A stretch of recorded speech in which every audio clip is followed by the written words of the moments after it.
April నుండి జిల్లా వ్యాప్తంగా ఈ నామినేషన్స్ ప్రక్రియ మొదలు పెట్టడం జరుగుతుంది.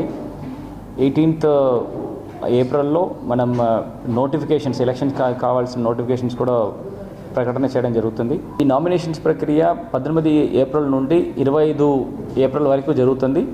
ప్రతిరోజు మార్నింగ్ 11 o'clock నుండి ఆఫ్టర్నూన్ 3 గంటల వరకు ఈ నామినేషన్స్ తీసుకోవడం జరుగుతుంది.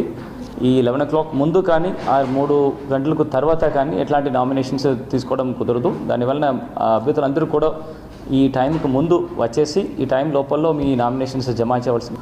ఈ నామినేషన్స్ ప్రక్రియలో పాల్గొంటున్న ప్రాస్పెక్టివ్ క్యాండిడేట్స్ అందరూ కూడా మీరు మీ ప్రపోజర్స్తో పాటు క్యాండిడేట్ ప్లస్ అనదర్ 4 members మొత్తం 5 మాత్రము స్థానికంగా ఉంటున్న 6 ఆఫీసెస్కి వెళ్ళి మీకుంటున్న నామినేషన్ పేపర్స్ అక్కడ జమ చేయడం జరగాలి. ఈ 6 ఆఫీసెస్ చుట్టూ ఒక 100 మీటర్ పెరిమీటర్లో టోటల్ యాక్టివిటీస్ అన్నీ కూడా క్లోజ్ చేయడం జరుగుతుంది. అక్కడ మీ ఫాలోవర్సెస్ కానీ అక్కడ ఉంటున్న ఎనీ ర్యాలీస్ కానీ ఘోషములు కానీ ఆ ప్రొహిబిటెడ్ జోన్లో చేయడానికి వీల్లేదు. సో పోలీసు బందోబస్తు ఈ 100 మీటర్ పెరిమీటరు స్ట్రిక్ట్గా ఫాలో చేయడం జరుగుతుంది.